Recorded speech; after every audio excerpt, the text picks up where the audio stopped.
Should start now.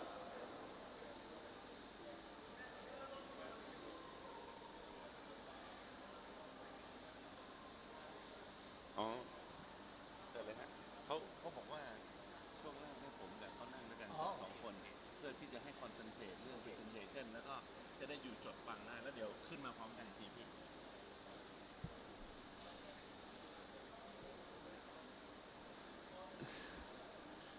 Please take your seat อาจารย์ปณิธาน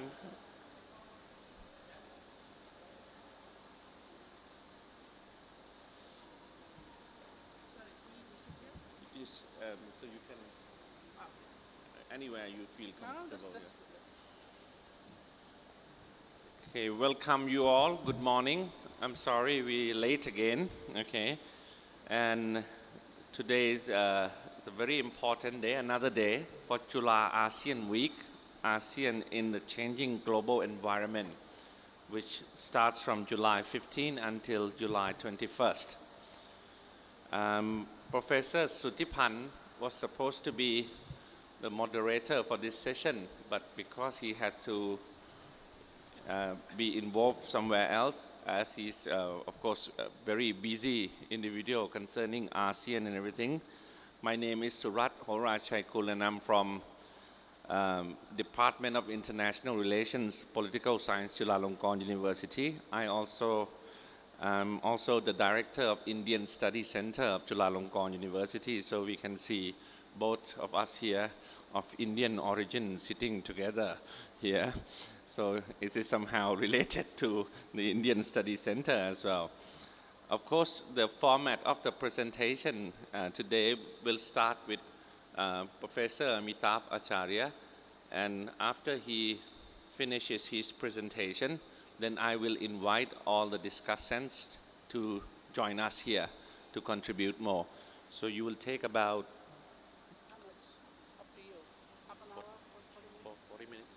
40 minutes, okay? And then I will let discussants to share, and I will try my best to make ASEAN as democratic as possible to let you all also have something to say about the presentation and discussions. Okay, please. Thank you. Thank you very much, and thank you, the ASEAN Study Center at Chulalongkorn University, for inviting me for this very special occasion of the ASEAN Week. And thanks to my good friend Sutipan for persuading me to come. I was supposed to actually be here 2 days later, but then I have to rush off. But he persuaded me to actually come a couple of days earlier and do this. And I wasn't expecting such a big hall. I mean, I don't know that the acoustics is going to work, but if you cannot hear me, just let me know. Can you hear me in the back? It's okay? This is the biggest hall in which I have ever given a speech in my life. So it's bigger, almost as big as the Great Hall of the People in China, I would think. So this is great. So my presentation is going to be on a series of photos, which are part of the book. And if you have any confusion, you can read the book. It's basically coming straight from the book. But I will make some comments in the end about the future, which is in the title of my presentation, What Comes Next. So this is a book was published earlier this year by Institute of Southeast Asian Studies in Singapore and Cornell University Press in the US. But it's not an entirely new book. It is a new edition, revised and new edition of a book I published in 2000 called The Quest for Identity, International Relations of Southeast Asia. And that was published by Oxford. So I decided to republish it because a lot of changes had happened. The book was very short. That book was very short, about 160 pages. This is almost double that size. So there's a lot more new material in this book. The previous edition did not have any photos. It didn't even have any conceptual sort of section, which I added. And also there was a lot of that book was used as a text in many places in the world, and I was always being asked if I could come up with a new edition. It took me about 4 years to put this together, the new edition, and it's quite, it's more than twice the size of the first edition, and we have a new publisher with Cornell and ICS. So what is this book about, and what sort of approach it takes, which was not there in the first edition except in a very indirect way in the introduction. But here I devote an entire chapter describing why is this book different from many other textbooks we have on Southeast Asia or many other general studies of Southeast Asia. This is a book which is partly politics, partly history, and it's very interdisciplinary or multidisciplinary, economics as well, but it's basically an intersection between politics and history.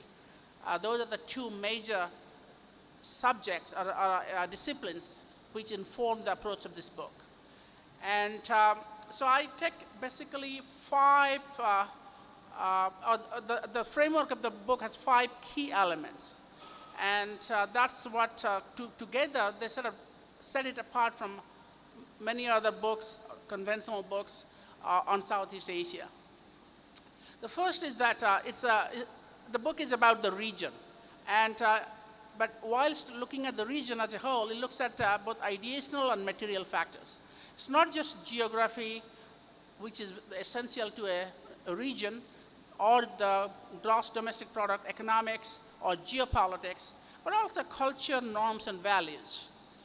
So it's a material and ideational, which gets equal emphasis.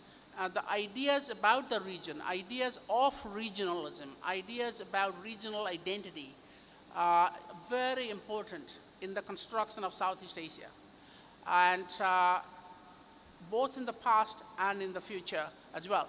So a lot of sort of studies of Southeast Asia either take a very political and economic approach, or some of them are very cultural, but try to marry those two is a real challenge, and that's what I try to do as the first of the 5 elements of the framework of the book. The second one, which is probably really the number one claim of this book to being distinctive, is one of the few books which actually genuinely takes a regional approach. Now, I devote an entire chapter looking at how Southeast Asia, the study of Southeast Asia, came about, both in the West and in this region. And overwhelmingly, you'll find that Southeast Asian specialists like to be country specialists. So they study either Indonesia or Thailand or Philippines or Malaysia, Myanmar. And when they study the region, it's often an edited volume, and with different contributors contributing on their specific regions. So you have great books like Government and Politics of Southeast Asia, the Cambridge History of Southeast Asia, and I can go on. This is the classical approach. And this was pioneered at Cornell University, which had the best Southeast Asia program, at least until recently. And this is not uncommon in area studies either. If you look at East Asian studies, you'll find that most people are either China or Japan or Korea specialists. There are very few people who call themselves East Asia specialists, in the sense that I can speak the language of more than one country or cover the affairs of more than one country. So this is important. I'm not saying that country specialization is unimportant, but that's basically what area studies approach to Southeast Asia is. But when you look at what has happened in the last 50 years in this region, but even going back in history, there was always a regional dimension, regional interactions, regional identity, and that was missing. And this regional dimension becomes much more important in the post-Second World War period, when you have growing trade links, growing interactions, regionalism, and ASEAN particularly has really transformed the way we study the region. It's no longer enough to study individual countries to get a sense of Southeast Asia. You have to also know what's happening across these countries, and especially when we have a regional organization for the last 45 plus years, creating that regional interaction. And Southeast Asia also has developed its own identity, and that's a key argument of the book. Southeast Asia used to be considered as an appendage of either China or India. And it was not until, as late as 1955, the Conference on Southeast Asian Prime Ministers, which organized the Asia-Africa Conference in Bandung, actually included India, Ceylon, and Pakistan, along with Indonesia, Burma, and other countries. So Southeast Asia was nearly not distinctive as a region until really ASEAN came about, and that's a claim about the book. I will talk later. But this is a book that looks at the trees and the jungle, but more like the jungle, not just the trees. And this has been very controversial. The first edition was attacked by some people, saying that there is no such region of Southeast Asia. The best way to study Southeast Asia is to study countries. And there are other people who sympathize with my approach. This has been an issue of contention, but I go for the whole over the parts. The third element is past and present. Now, it is impossible to study the contemporary international politics of Southeast Asia, which is what the book is about, without looking at the past. How far past you go back to depends on your interest, but I think you really have to go back at least to a historiography, if not history, of the pre-colonial past. Now, historiography is not history. It's a discourse about history. And if you don't look at what was there in Southeast Asia before the colonial powers came in, and by the way, most books on Southeast Asian international relations start from 1945 onwards. You'll be very hard-pressed to find one book which actually thinks that the international relations of Southeast Asia goes back before 1945. So it's basically the Second World War and the war with Japan, and then the Cold War. That's the standard narrative of Southeast Asian international relations. But if you don't bring in the history, you miss something, and what you miss really is that the idea of these regional interactions, the foundation of region that was there before, would not be captured. And as I said earlier, Southeast Asia was not simply invented after Second World War. There was a regional pattern of international relations, or interstate relations, intersocietal relations, through trade and migration, cultural exchanges, and others that actually helped Southeast Asia to develop kind of a, if not an identity in the old days, but at least a sense of communication, a sense of interaction. That is very important to the contemporary international relations of Southeast Asia. The next element of my approach is inside and outside. The traditional view of Southeast Asia has been that it was a region that was invented by Westerners.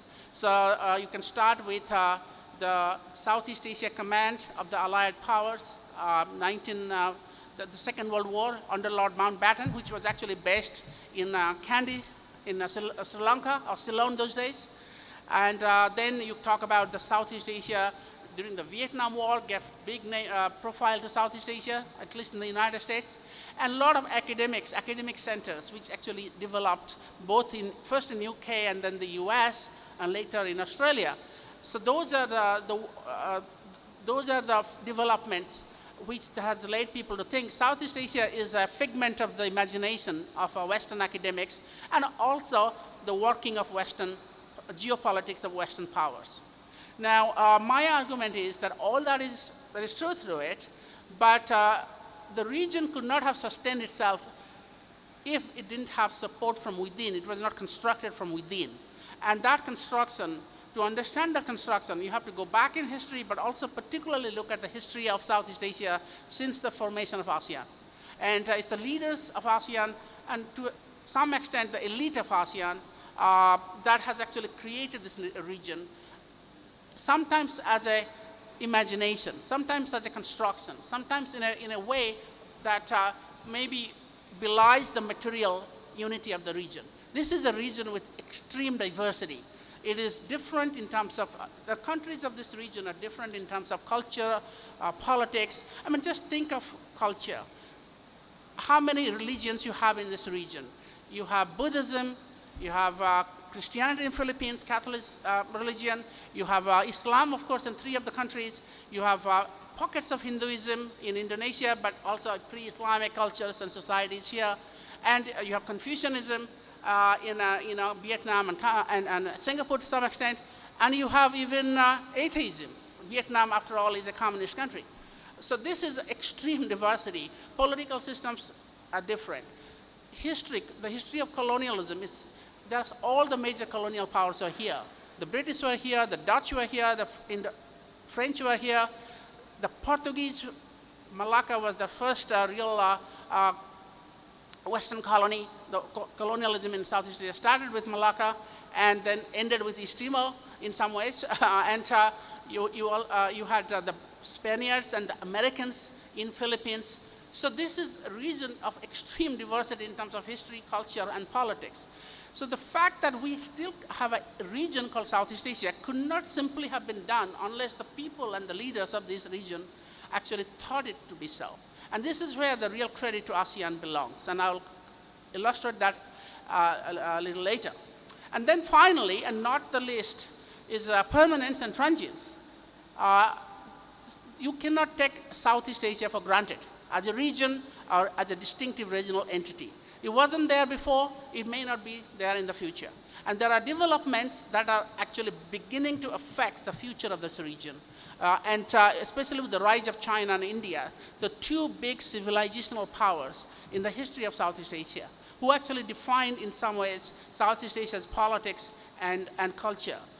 And the fact that these countries are back again after being sort of subjugated under Western colonialism for hundreds of years could actually mean a big thing for Southeast Asian identity, plus globalization and other factors will also shape the future of Southeast Asia. So I would not take Southeast Asian identity for granted.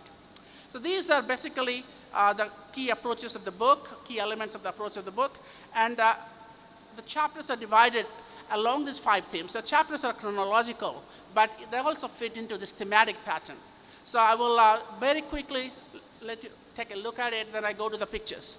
So we start with pre-modern Southeast Asia, Mandala politics, which is the name of the older states of Southeast Asia, the kind of Indic name that historians give, not all of them, but many of them give to Southeast Asian pre-colonial states. Then colonialism, nationalism, and regionalism, how colonialism disrupted, but nationalism revived or reinvented the region. And the very interesting fact of Southeast Asia, probably one of the few regions in the world, where regionalism and nationalism have gone hand in hand. Unlike what people say, and even to this day, that regionalism is antithesis of nationalism, because look, countries like Cambodia and Thailand are fighting. But really, you cannot understand Southeast Asian regionalism without nationalism.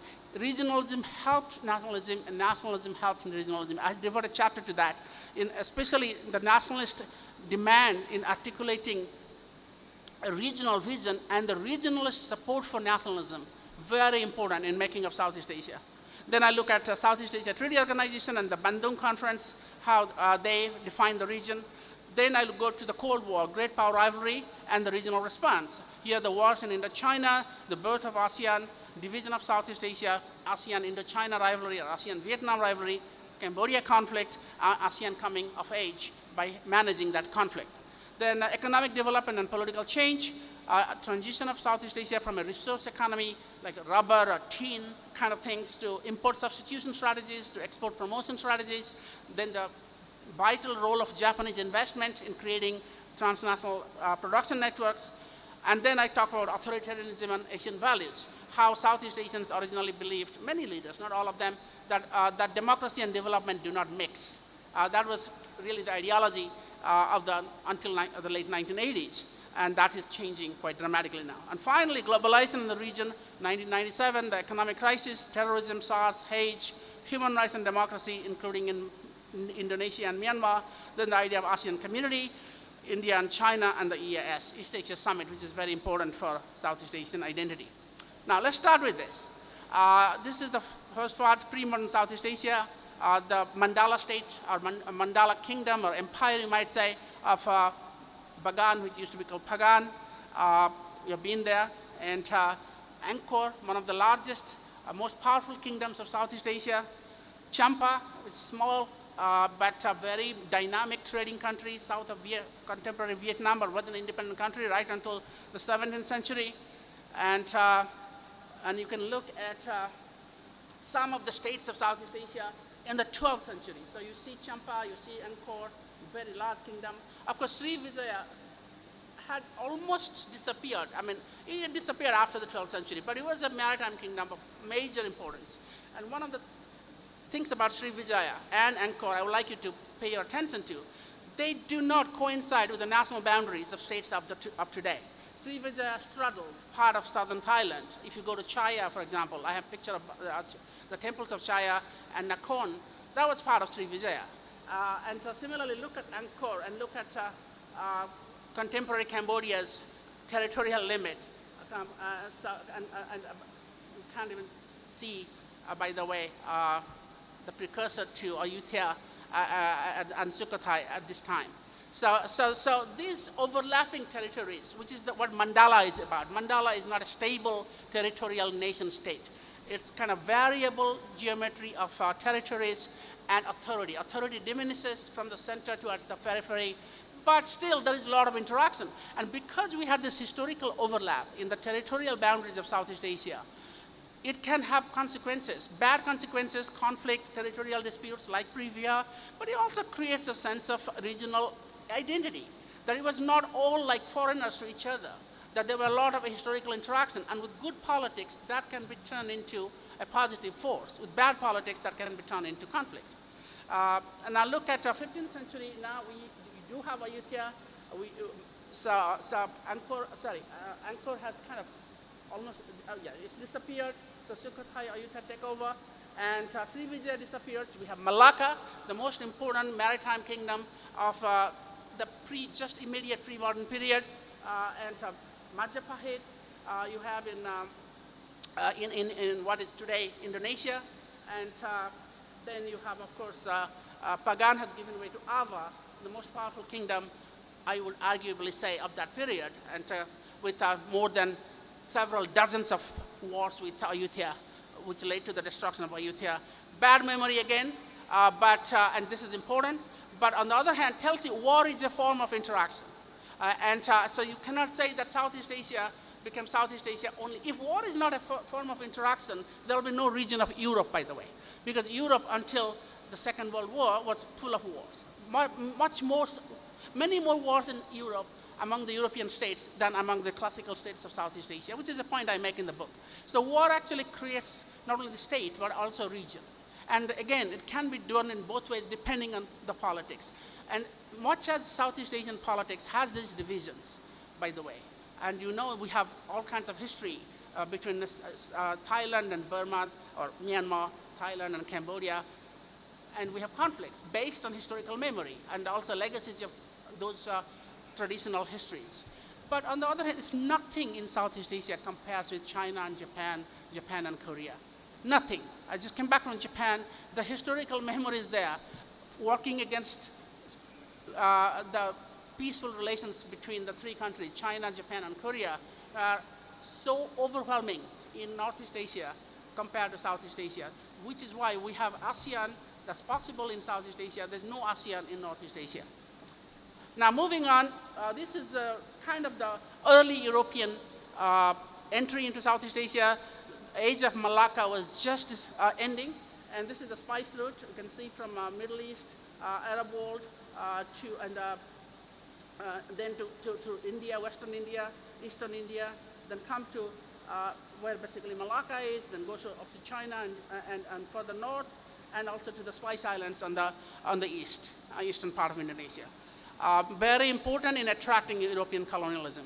I mean, as you know, the Dutch and the British traded New York for a little island in Ambon. The Dutch gave up what is Manhattan today for getting possession of a little island in Ambon, because Ambon, that island, was far more important than Manhattan those days, which was called the the New York, former name of New York. So it's called New Holland or something. Yeah, New Holland. So this is where it all starts, the colonialism starts. Malacca falls to the Portuguese in 1511. This is a painting. And then first the Portuguese, then the Dutch throw them out in 1641, then the British throw out the Dutch. And one of the things the European powers did is that, this fantastic trade route we had, the regional interactions we had in Southeast Asia before, which Tony Reid writes about in his book, classic 2-volume book, Southeast Asia in the Age of Commerce. And Tony argues that Southeast Asia was actually a region, even though the trade was linked to Middle East and Northeast Asia, China and Japan, but he argues that there are more intensity of trade within what is today Southeast Asia, around the Straits of Malacca, eastern Indonesia, than between Southeast Asia and outside. And it's a controversial argument, but it says that there was a regional pattern of trade. Just as I said, there was a regional pattern of international relations, interaction in the political sphere of the mandalas. Trade was also regionalized. Now, what the Europeans did is the moment they arrived, they started creating monopolies and imposing tariffs. And Southeast Asian trade was pretty much free trade. Anybody could come into Malacca and you pay duties, customs duties, and trade. And you get protection from Malacca. And that was basically what Malacca was doing. Srivijaya did that before, although a little differently. But when the European powers came, they basically decided that they have spheres of influence. So the Portuguese will not allow Dutch ships, the Dutch will not allow British ships. And when the British came into the region, the East India Company, I was just reading a little book about it, the East India Company failed in the first 3 ventures for actually, they lost their ships. And often, because they are financed by not the crown, but wealthy financiers by subscription, like the Joint Stock Company in London. So the captain of the ship, who came with the British East India Company with 5 ships, I lost 4 ships, I have 1 ship left. What will he do? How is he going to go back to London and show his face and pay off?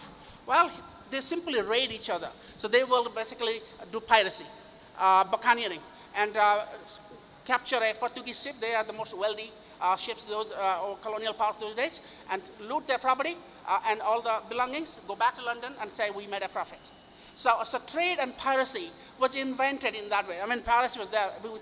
The British always like to say they started colonialism partly to combat piracy. But it's actually the other way around too. Initial colonialism started in this way, but it was intensely competitive. It disrupted the regional pattern of trade. So the trade was between colonies and the metropolitan countries in Europe, rather than among the colonies themselves. So the India-Southeast Asia trade got disrupted, Southeast Asia-China trade got disrupted, the trade within the archipelago of Indonesia got disrupted. And the Dutch could no longer allow, Dutch and Indonesia did not allow the ships from, say, the French in Indochina to trade in the Dutch colonies. And Malacca was gone by that time, and the Portuguese were controlling it, and they would decide who comes into Malacca, who doesn't. It's no longer free trade. It was basically the trade of the Venetian Republic and the Mediterranean, which was not based on freedom of seas in that sense. Trade was controlled. Very important. So Southeast Asia lost its regional interaction pattern that we had before. Then I moved fast forward. There's a lot of stuff there, but fall of Singapore, from fall of Malacca to fall of Singapore is the period of Western dominance of Southeast Asia. That's the period of colonialism. So first it was I should say Western and Eastern colonialism, because Japan was also the colonial power. But Japan basically defeated, when Japan kicked the British out of Singapore, Western colonialism really had a turning point. It didn't disappear completely. I mean, the British left Brunei only in 1984, but really that was the Vasco da Gama age, that, as Indian historian K.M. Panikkar put it, that ended in 42 when the Japanese basically defeated the British in Singapore. But during this 300-400 years, Southeast Asian interactions, the regional interactions that Tony Reid and others talk about, had disappeared. Southeast Asia had become divided into different colonies, and even when the new nation states emerged after colonial powers left, they were still looking, economically at least, to their metropolitan former masters. But fall of Singapore was a major turning point. The Japanese do deserve some credit for being the first Asiatic nation to defeat colonialism, Western colonialism, and inspire nationalist sentiments. They abused that a little bit, but actually there is some truth to it. Then we have the Americans liberating Philippines, General MacArthur landing here in 1945, completing the liberation of Philippines.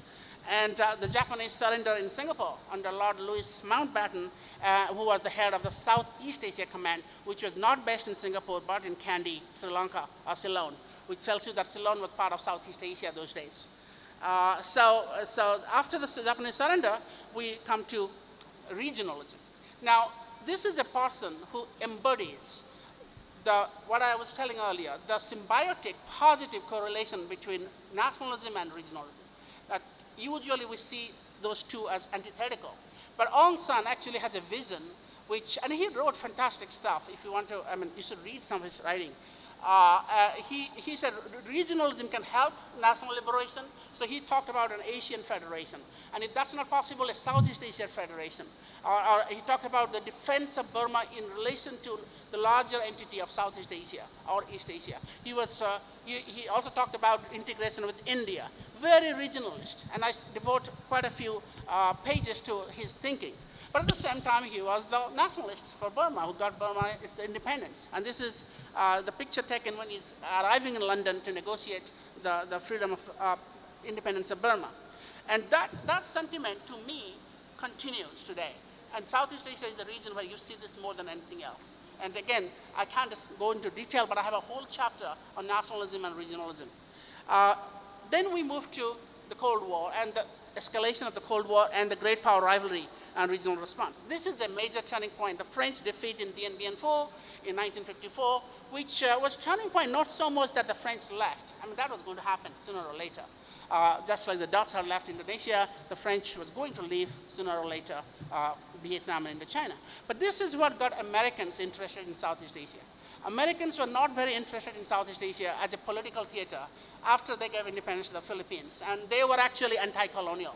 The American foreign policy was actually not to support reinstatement or retention of colonialism in Southeast Asia. But when the French lost to Viet Minh in Dien Bien Phu, Americans thought, well, they have to be in this region, they have to enter this region in a big way because this becomes a theater of the Cold War.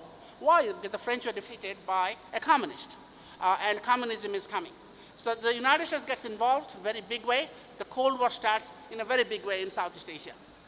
And one of the first consequences of that was the birth of SEATO in Manila in October 1954. Here is Dulles signing the Manila Pact, the creation of the Southeast Asian Treaty Organization, of which Thailand was a founding member, happened in Philippines in October 1954.